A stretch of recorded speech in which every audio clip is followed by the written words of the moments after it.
You might want to check a reminder to check your mailbox or your bank account, because next Friday, the second child tax credit payment will go out to families across the country. Joining us for the next 15 minutes to answer your questions about the advanced child tax credit is Scott Braddock from Scott Braddock Financial and Kevin Robinson from Robinson Tax Services. What we want you to do is we want you to be able to get your questions to the experts and get your answers in real time. So you are able to get your question to these experts by texting them the question. The number is 336-379-5775. Again, 336-379-5775. All right, first and foremost, that next payment, it goes out on Friday, August the 13th. Scott Braddock. All the other payments are going out on the 15th, but this one has to be done early.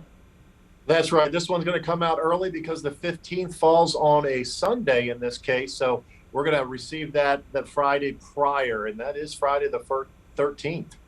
Friday the 13th. Okay. And so what I want to do is I want to put up the calendar so that you can see where all of the payments fall for the next couple of months. And of course, the first payment came out in July the 15th. And it's going to be done on the 15th of every single month until the end of the year, except for August. Again, August the 13th, which is next Friday. This is half of the tax credit. You claim the rest on your taxes in 2022, which brings me to you, Kevin Robinson. So there are some people who are like, should I take this advanced child tax credit or should I unenroll from that? Let's talk about it tax-wise.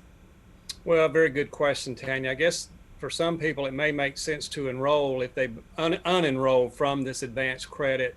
Basically, if they anticipate, number one, having higher income on their 2021 tax return, or maybe a change in status as far as they claim the child on 2020 and they're not claiming them on 2021. Those are a couple of items there, especially if they anticipate higher income and higher tax liability. They may need the full credit just to offset that. Keep in mind, these child tax credits for 2021 are fully refundable. And again, by taking the advance, and they reduce the credit that they can take on the potentially can take on the return. So there are cases where basically they may need to unenroll. There could be cases that, hey, they need the money for survival. So just kind of have to keep some of those factors in mind. All right. And so for folks who are saying to themselves, hey, why are people with children getting this extra stimulus money? It's not really stimulus money, Scott. That's correct. We receive a child tax credit. Traditionally, it's $2,000. This is an enhancement of that traditional child tax credit. Depending on the age of your child, will dictate how much that increase actually is and how much you end up receiving on a monthly basis. All right, and I think we also have that as well, is how much folks are going to get and what they're going to get on a monthly payment as well. So total money that you'll get for this year depends on how old your children are. So if you have children under the age of 6 years old, it's $3,600 total. 6 to 17 years old, it's $3,000 total. Kevin, one of the main questions that we get every single time is, my child is turning 18 at the end of the year, but they're 17 right now. Should I be getting a payment? Well, basically, if they do, then they may have to wind up giving it back because the child cannot be 18 by the end of 2021. So basically, this advanced credit goes till age 17, as Scott mentioned. And once they turn 18, they may be eligible for the other dependent credit, but it's not tied to the advanced credit portion of this.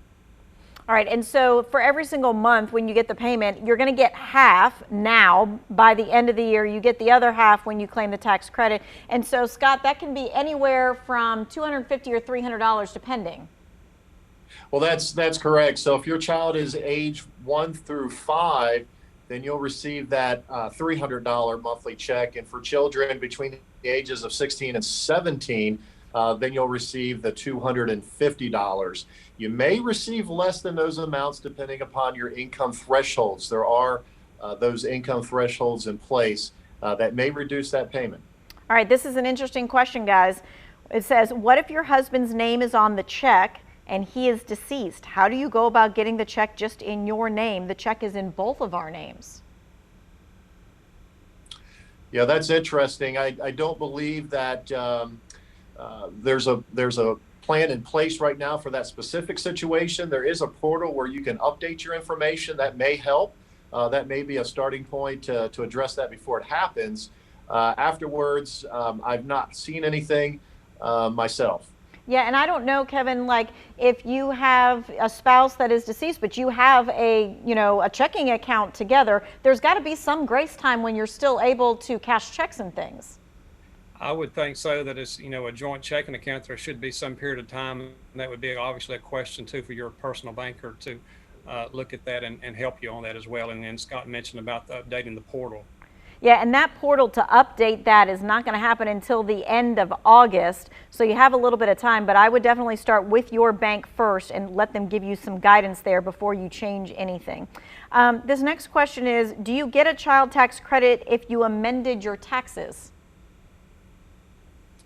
Again, it's based on the child tax credit. The advance is based on the latest return that the IRS has, whether it's 2020 or 2021. So the amended return is amended, updated information. So unless there's a reason not to, I don't think that would impact it, basically, unless the child dropped off the amended return. But as long as they're still, that's not part of the amended return, there's no reason that I know of that it should negatively impact the advanced child tax credit. But if for some reason they don't get the payments ahead of time, they can always claim it on their taxes next year. That is correct. I mean, for example, someone could have a child born in 2021 and they wonder, will I get advanced credit? Well, they really won't get the credit until they file the 2021 taxes next year, but they would get the full amount that they qualify for then. Right. Okay. All right. We're going to continue to take your text questions. We'll be right back.